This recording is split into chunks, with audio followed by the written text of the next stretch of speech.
지난주까지 사사기 강해를 끝내고 오늘은 이제 복음을 전하는 일에 대해서 말씀을 나누려고 합니다.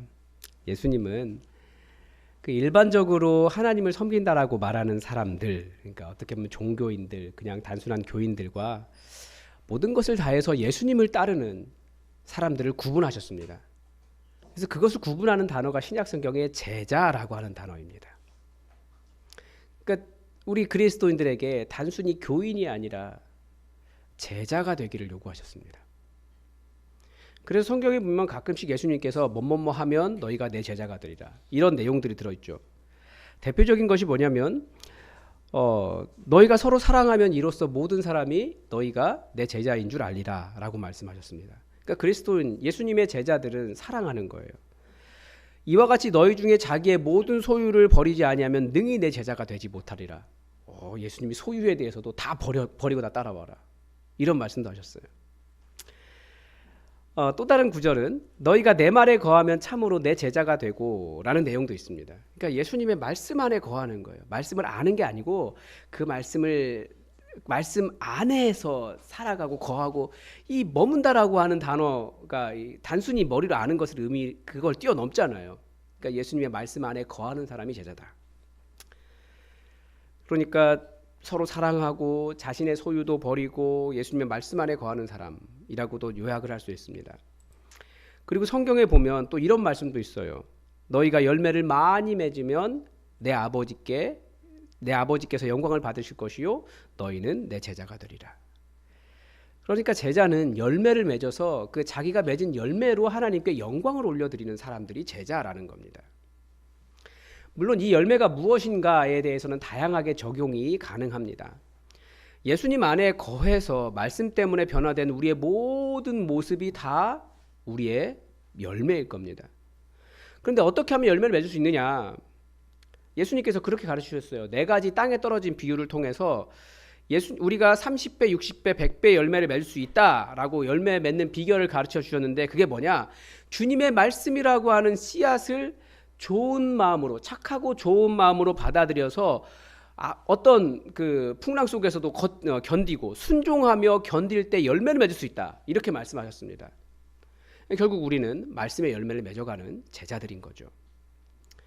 그런데 이 하나님 나라의 관점에서 보면 이 열매는 조금 다르게 해석할 수 있습니다. 예수님께서 이 땅에 오셨습니다. 구약 성경은 어느 날 예수님이 딱 오시면 그때부터 세상이 변해서 천국이 이루어지는 거예요. 그런데 다 그렇게 생각했어요. 예수님이 오셨으니까 이제 천국이 이루어질 줄 알았어요.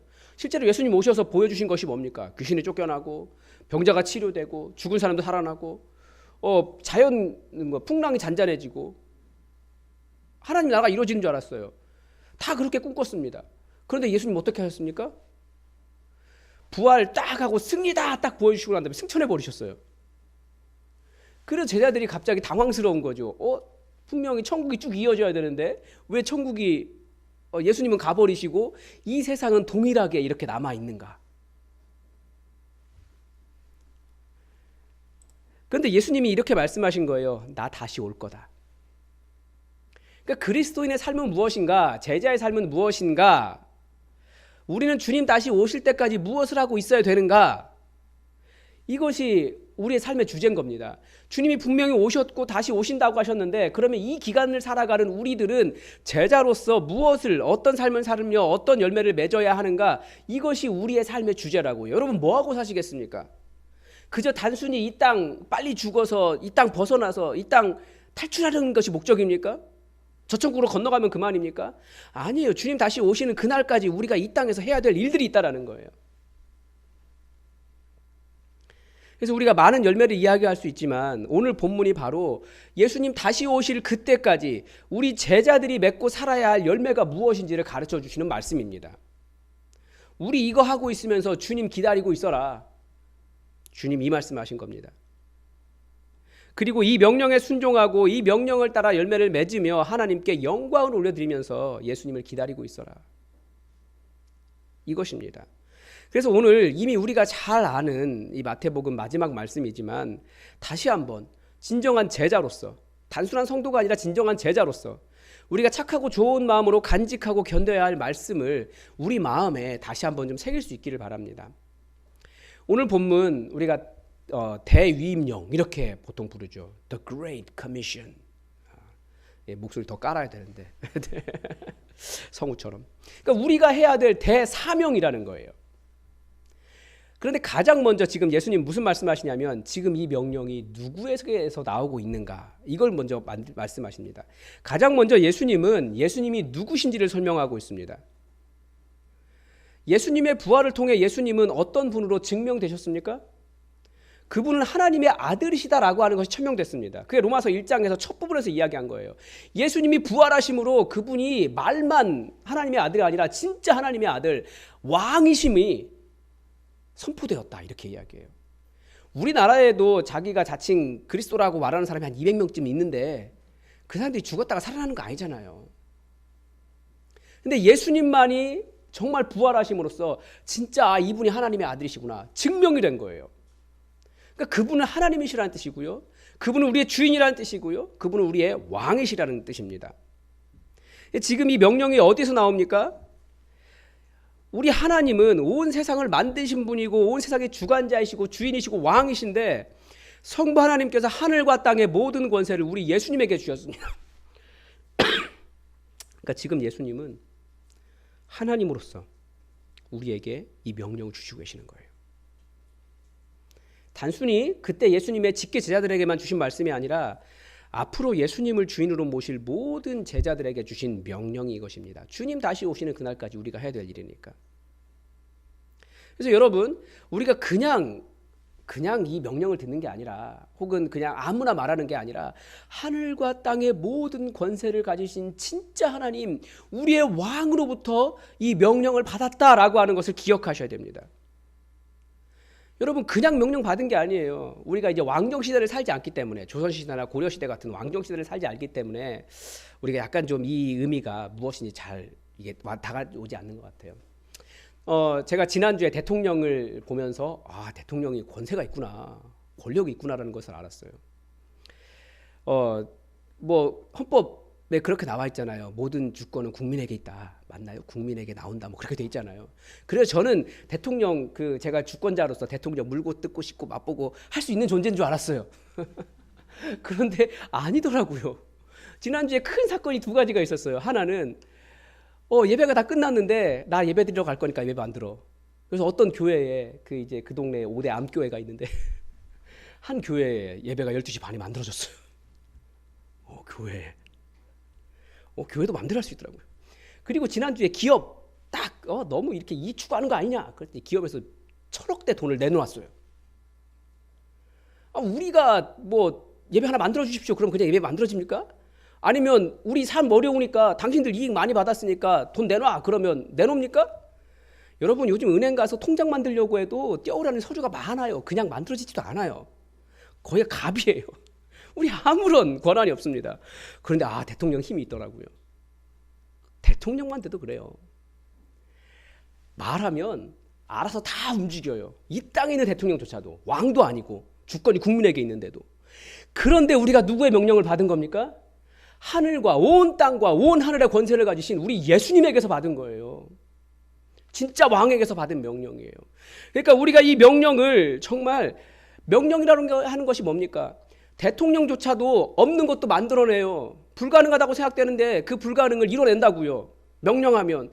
그러니까 우리 하나님께서 하신 말씀, 우리 주인이신 예수님께서 하신 말씀을 우리가 이 명령을 들을 때 우리 어떻게 해야 된다는 겁니까? 안 돼도 되게 하라는 거예요. 이 명령을 들으라는 거죠. 우리가 받은 대위임령은 단순히 하고 싶을 때 하고, 상황이 열릴 때 하고, 가능할 때만 하고, 내킬 때만 하고, 이런 명령이 아니라는 겁니다. 말씀하셨기 때문에, 그분이 말씀하셨기 때문에 우리는 순종하고 충성하며 이루어내야 되는 사명, 죽어도 이루어야 되는 명령, 사명이라는 거예요. 우리 주님으로부터 우리가 이 위대한 명령을 받았습니다. 그 명령이 무엇입니까? 왕이신 우리 주님께서 우리에게 주신 명령은 두 가지입니다. 첫 번째가 뭡니까? 가라라는 거예요. 가라. 그리고 두 번째는 제자 삼아라. 이 가라라고 하는 명령은 제자 삼으라는 명령만큼이나 중요한 명령입니다. 여러분, 복음은 어떻게 전해집니까? 가서 전하는 겁니다. 가만히 앉아서 복음을 전하는 게 아니에요. 가서 전하는 거예요. 우리의 주인이신 예수님도 어떻게 하셨습니까? 가셨습니다. 예수님 입장에서 보면, 우리 입장에서 보면 예수님이 하늘 보좌를 버리시고 우리에게 내려오신 것으로 보이지만, 하늘의 입장에서 보면 예수님은 가신 거예요. 이 땅에 복음을 전하기 위해서. 그런데 그 가신 곳이 어디입니까? 하늘 보좌, 그 모든 영광의 자리를 버리시고 우리 예수님은 가장 낮고 천한 자리로 오셨어요. 가장 영원하시고 위대하신 분이 유한하고 가장 약한 존재가 되셨어요. 우리가 이제 한 달 뒤면 대림절을 시작하는데, 저는 아기 예수님을 볼 때마다 그 생각이 들어요. 아무런 그 누구의 도움도 필요 없으신 하나님이 마리아가 젖을 먹이지 않고 기저귀를 갈아주지 않고 돌봐주지 않으면 불과 2시간을 살 수 없는 아주 연약한 아기가 되셨다라는 거예요. 하나님이 아기가 되셨어요. 무엇 때문에? 우리에게 이 하나님 나라 가르쳐 주시려고 그분이 가신 거예요. 그래서 예수님의 명령은, 이 가라라고 하는 명령은 정말 낮은 자리로 복음 전하기 위해서, 내가 정말 안 된다라고 생각되고 내 자존심이 상하고 내가 힘들 수 있지만 가는 것을 시작하는 거예요. 우리가 받은 명령이 무엇입니까? 가라예요. 가라. 예수님은 제자들을 찾기 위해서 갈릴리 해변으로 가셨어요. 귀신 들린 사람이 있는 곳으로 가셨습니다. 복음을 전하기 위해 각 마을로 가셨습니다. 십자가를 지기 위해 예루살렘으로 가셨습니다. 죽으시는 줄 아셨는데도 당당하게 거기로 가셨어요. 그러니까 우리가 받은 이 사명은 죽어도 가는 거예요. 예수님은 가라라고 명령하셨다고요. 가지 않으면 복음이 전해지지 않아요. 요한복음에서 예수님의 가심을 가장 정확하게 보여준 사건이 사마리아 여인을 향해 가신 사건입니다. 4장에 길게 기록되어 있어요. 한 사람을 구원하기 위해서 이렇게 길게 기록된 내용이 없어요. 예수님이 가셨어요. 근데 왜 그러냐? 그 사마리아 땅은 유대인들이 가는 곳이 아니에요. 사람들이 사마리아 땅을 둘러서 갔습니다. 예루살렘에서 갈릴리로 갈 때. 왜냐하면 이 땅은 가는 땅이 아니니까. 그런데 예수님은 직접 가셨어요. 왜? 거기에 누가 있었습니까? 아주 훌륭한, 고귀한, 좋은 어떤 레이디가 있었던 게 아니에요. 남편이 5이나 있었고, 지금 살고 있는 남편도 자기 남편이 아니고, 마을 사람들에게 소외당하고 비난받기 때문에 몰래 숨어서 물 들어와야 되는 그런 여인이 거기 있었어요. 그런데 예수님은 그 여인을 위해서 가셨어요. 이게 간다라고 하는 의미입니다. 정말 고상하고 좋은 사람들만 찾아가는 게 아니고, 복음이 필요한 곳이 있다면, 휘어져 추수하게 된 땅이 있다면 그것을 향해 가는 거예요. 그러니까 우리 주인이신 예수님도 가셨습니다. 여러분, 그래서 복음을 전하는 일은, 정말 우리가 주님께 제자로서 열매를 맺는 일은 가는 것이 먼저입니다. 이 명령은 절대 보조적인 명령이 아니라 첫째 명령입니다. 그런 의미에서 여러분은 누구에게 가고 계십니까? 어디로 가고 계십니까? 참 제자로서 복음을 전하기 위해 여러분 매주 복음을 전하기 위해 만나는 사람이 있으십니까? 직장 때문에 가고, 영업하러 가고, 오라니까 가고, 어쩔 수 없이 가고, 이런 가는 것이 아니라 내가 복음을 전하기 위해서 매주 시간을 내어서 만나는 사람이 있으십니까? 복음을 전하는 일은 딱 복음이라고 하는 걸 딱 제시하기 이전에 그 사람이 나를 신뢰하고 복음으로 넘어올 수 있는 긴 시간, 여정이 필요해요. 과정이. 사전 작업이 필요해요. 이 작업을 위해서 여러분 찾아가는 사람이 있으십니까? 이것이 우리가 해야 될 일이라는 거예요. 가라 라고 명령하셨기 때문입니다. 갈 수 있는 상황이 될 때만 가는 게 아니고, 갈 수 있는 곳에만 가는 것도 아니고, 길로도 가고, 집으로도 가고, 다른 나라도 가고, 학교로도 가고, 가는 것이 우리가 받은 명령입니다. 중요한 건 가면 거기에 휘어져 추수하게 된 열매가 있다라고 예수님 가르쳐 주셨어요. 가는 거예요. 여러분, 복음을 전하기 위해 매주 1시간 이상씩 그렇게 만나는 사람이 있으십니까?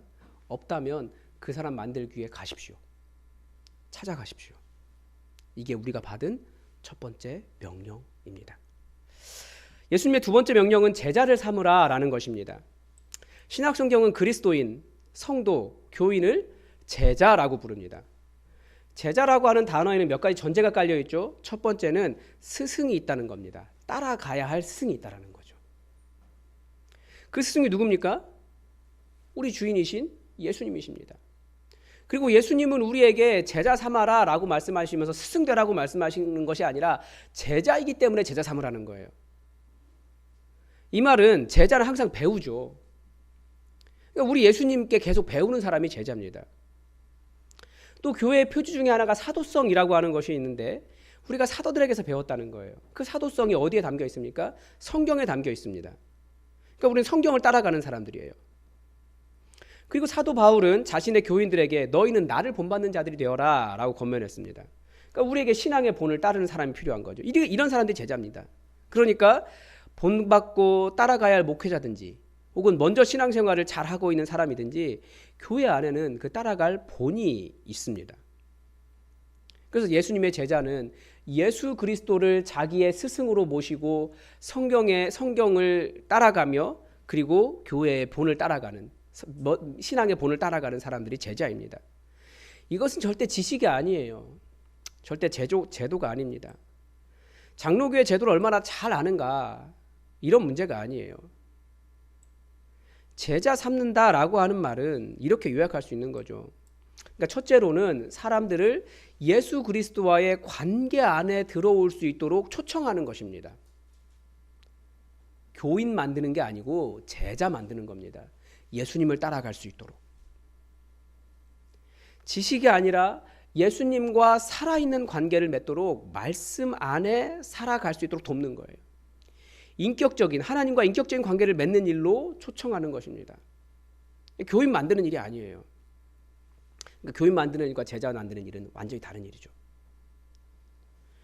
우리는 교인을 만들라는 사명을 받은 것이 아니라 제자를 만들라는 사명을 받았습니다. 그래서 제자를 만들려면 사실은 그 누구보다도 가르치는 사람, 먼저 된 제자가 진짜 제자가 되어야 됩니다. 그래서 제자는 매일같이 성장해요. 무슨 말입니까? 그러니까 제자를 삼아야, 제자가 있어야 내가 성장해요. 저도 그렇더라고요. 그 처음에 목회를 시작할 때보다 지금 많이 달라졌어요. 공부 쉴 수가 없어요. 계속 하다 보니까 달라져요. 왜 기도에 대한 설교를 지금에서 하느냐? 기도가 정말 중요한데 기도에 대한 설교도 그냥 하는 게 아니더라고요. 저도 모르고 잘하지 못하는데도 막 기도해야 된다라고 말하면 잘못 가르칠 수 있어요. 그래서 꽤 오랫동안 기도에 대해서 공부하고 기도하는 사람이 되려고 노력을 많이 해왔습니다. 아주 조금의 변화가 있어서 이제는 설교할 수 있겠다라고 해서 수요 기도에 이제 기도에 대한 이야기를 하려고 하는 거예요. 그러니까 제자는 제자 삼으면서 더 제자가 돼가요. 제자 훈련이라고 하는 것이 무엇입니까? 어떤 과정을 마친 것이 제자 훈련이 아닙니다. 이제 땡! 나 그거 다 했으니까 됐어. 그게 아니에요. 지금까지 한국교회 제자 훈련은 어떤 코스를 마친 것이 제자 훈련이었습니다. 굉장히 좋아요. 신앙의 습관도 가르쳐주고 교회의 교리도 가르쳐주고 어떤 삶에 대한 변화를 포함하고 있어서 정말 훌륭합니다. 그런데 사람이 한번 배웠다고 제자가 되는 것이 아닙니다. 제자는 언제 된다고요? 제자를 삼을 때 제자가 돼요. 그래서 내년에 그것을 좀 여러분을 도와드리려고 합니다. 배웠으면 가르치면서 제자의 삶을 온전하게 살아갈 수 있도록 자기의 변화를 이뤄가는 거죠. 그 기존의 제자 훈련은 목회자만 할 수 있도록 되어 있지만 그런데 제자 훈련은 사실 목회자만 하는 것이 아니고 여러분도 할 수 있어요. 그걸 해야 제자라는 거예요.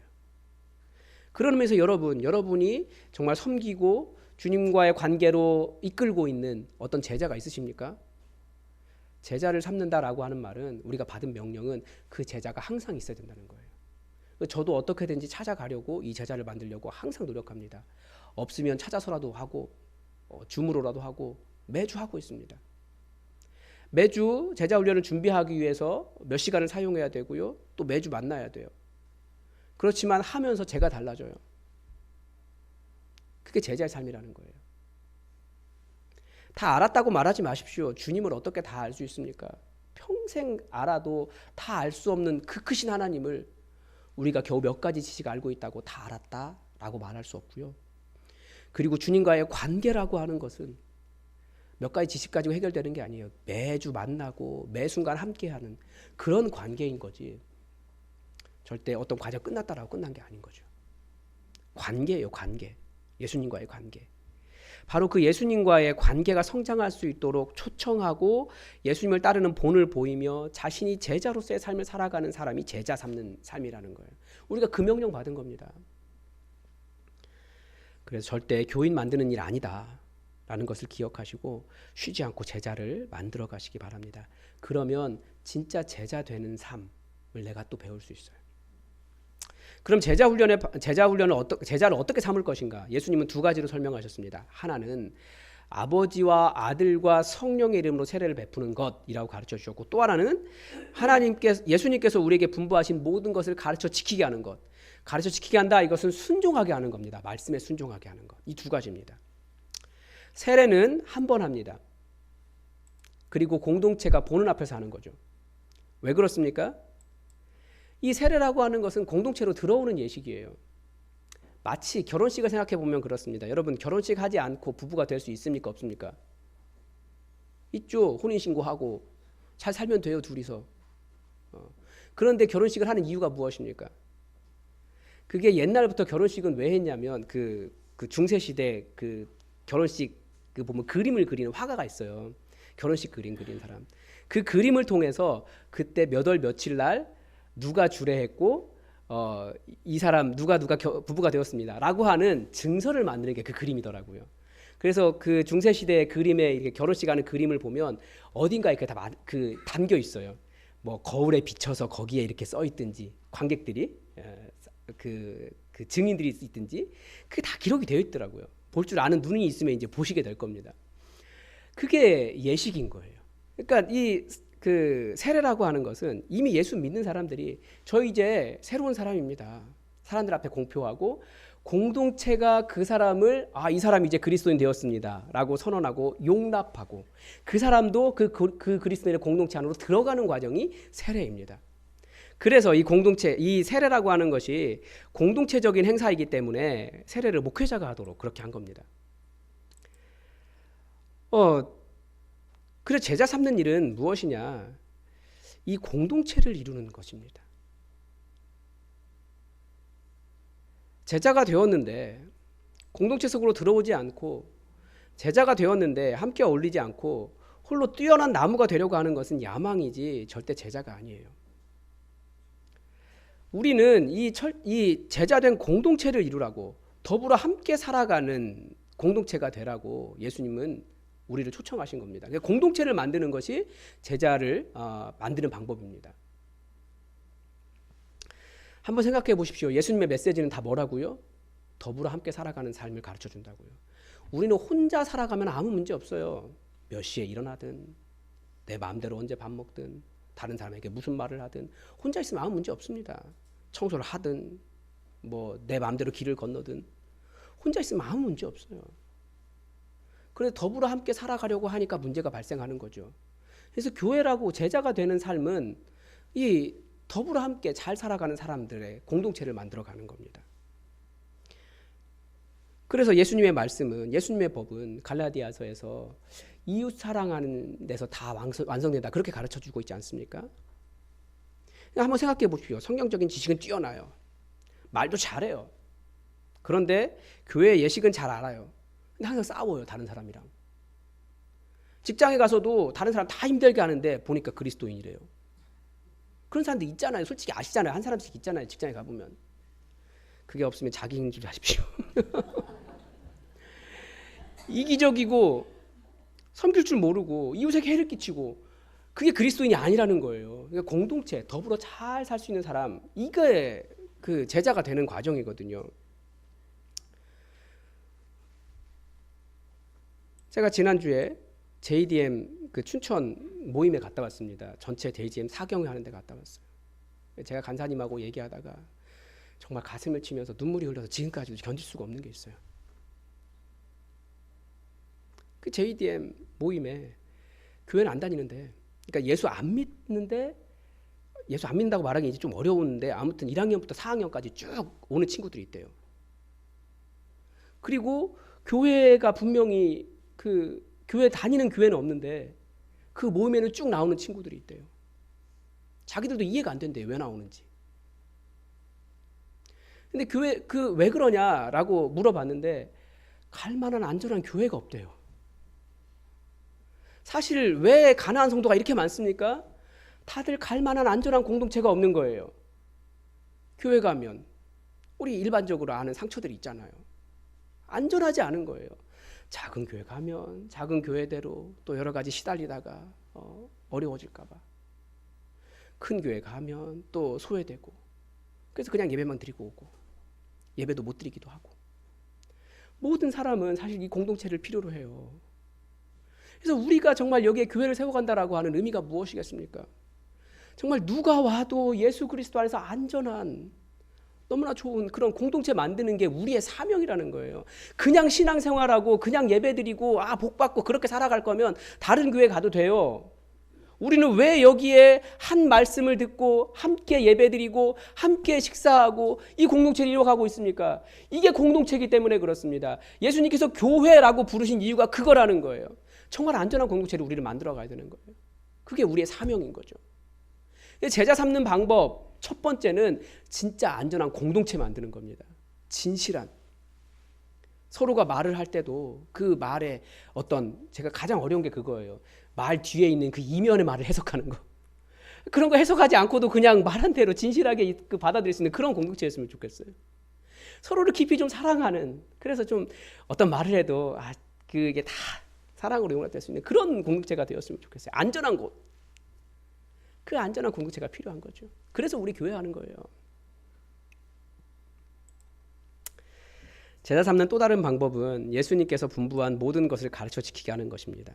모든이에요, 모든. 앞에서도 짧게 설명드렸지만 가르친다는 것은 한 사람의 그리스도인으로 성장하는 평생에 걸친 과정을 의미합니다. 우리는 가르치면서 성장합니다. 평생 하는 거예요. 그리고 예수님께 주신 모든 명령을 가르쳐 지키게 하라고 하셨습니다. 내가 원하는 것만 받아들이고 내가 지키기 어려운 것은 버리고 이게 아니고 모든 말씀을 어떻게 하라고요? 가르쳐 지키게 하라. 지키게 한다는 말은 순종한다는 뜻입니다. 그러니까 지식이나 논쟁은 입담은 좋게 해도 삶을 변하게는 하지는 못해요. 순종하게 하진 않습니다. 그러나 우리의 목표는 무엇입니까? 아는 것을 순종하는 것입니다. 예를 들면 하나님을 예배하는 일도 그렇습니다. 여러분, 예배가 무엇입니까? 가장 높고 존귀하신 가장 소중한 우리 아버지를 높여드리는 게 예배입니다. 단순히 시간, 장소를 지켜가는 것, 이게 예배가 아니에요. 그래서 우리가 주일 성수를 가르치는데 주일 성수라고 하는 게 단순히 주일에 한번 왔다 가라, 이게 아닌 거죠. 모든 것을 다해서 하나님을 예배하는, 전심을 다해 하나님을 예배하는 그것까지 나아가는 게 예배인 거예요. 아멘. 기도도 그렇습니다. 기도도 단순히 열심히 이렇게 그게 그렇게 기도만 하는 것이 아니고 내가 원하는 것만 추구하는 게 아니고 정말 하나님의 임재 앞으로 깊이 들어가는 거예요. 순종도 그렇습니다. 내가 지킬 수 있는 것만 하는 것이 아니라 겸손하게 고개 숙이고 하나님 말씀 앞에 따라가는, 시키기 때문에 하는 것이 아니라 내 마음의 전심을, 마음을 담아내는 것이 순종이고 겸손입니다. 그러니까 예수님의 말씀을 지킨다, 가르쳐 지키게 하라, 순종하게 하라라고 하는 것은 훨씬 더 깊은 차원인 거죠. 사랑하는 것도 그렇습니다. 사랑하는 척하는 게 아니고 진짜 사랑하는 거죠. 근데 예수님은 한두 가지가 아니고 모든 것, 예수님이 말씀하신 모든 것을 다 가르쳐 지키게 하라고 말씀하셨어요. 그래서 우리는 그렇게 제자를 삼으면서 나도 그렇게 순종하는 제자가 되어가는 거예요. 그런데 이 예수님의 명령에는 가서 제자 삼아라 라는 명령과 의무만 있는 것이 아닙니다. 내가 세상 끝날까지 너희와 항상 함께 있으리라. 보호하심과 동행하심에 대한 약속도 들어있습니다. 누구에게? 주의 명령에 순종하는 제자들에게. 그 증거로 우리에게 성령님이 오셨습니다. 여러분, 예수님께서 이 땅에 오셔서 우리가 살아가는 세상이 이제 하나님 나라가 되어야 하는 것이 맞습니다. 그런데 예수님이 아니, 나 나중에 다시 올게 하고 가셨어요. 뭐 하고 있어야 된다고요? 우리 이 명령, 가서 제자 잡는 명령 순종하며 제자를 삼으며 살아가는 겁니다. 예수님의 제자들조차도 그 하나님 나라가 예수님이 이스라엘의 왕이 되시는 정치적인 나라인 줄 알았습니다. 그러나 예수님은 이렇게 명령하시고 가시면서 내가 생각한 하나님 나라는 그거 아니야 라고 말씀하셨어요. 모든 사람이 주의 말씀 앞에 순종하는 진짜 제자된 그 세상이 예수님께서 원하신 하나님 나라입니다. 여러분, 무엇을 하시면서 다시 오실 예수님 기다리시겠습니까? 가서 제자 삼으면서 세례를 베풀면서 공동체 만들어가면서 예수님의 모든 가르침에 순종하도록 가르치면서 여러분도 순종해 가면서 제자가 되어 가면서 그렇게 예수님 다시 오실 날을 기다리시기 바랍니다. 여러분 가고 계십니까? 가십시오. 제자 삼고 있습니까? 찾아가십시오. 우리가 주님 오신 날까지 살아가야 할 삶이 여기 있습니다. 기도하겠습니다. 하나님 아버지, 우리가 예수님의 대위임령, 큰 명령을 우리가 들었습니다. 많은 말씀이 있지만 특별히 더 우리가 기억해야 할 주님의 말씀이 오니 우리가 어디로 가야 할지 우리의 발걸음을 인도하여 주시옵소서. 단순히 나의 삶을 잘 살고 더 부자가 되고 세상이 요구하는 그런 삶들을 이루어가는 삶으로 인도하시는 것을 넘어서 우리가 제자 삼아야 할 희어져 추수하게 된 땅으로 갈 수 있도록 우리의 발걸음을 인도하여 주시옵소서. 우리에게도 제자가 있게 하시고 그 제자를 훈련하는 삶을 통해서 나도 온전한 제자로 변화될 수 있도록 도와주시고 그렇게 주님 오시는 그날 가득한 복음의 열매 가지고 마라나타 어서 오시옵소서 그렇게 찬양하며 주님 기다릴 수 있도록 환영할 수 있도록 진정한 제자의 삶이 되게 하여 주시옵소서. 주님께 감사드리며 예수님의 이름으로 기도드립니다. 아멘. 우리 찬송가 323장 함께 찬양하겠습니다.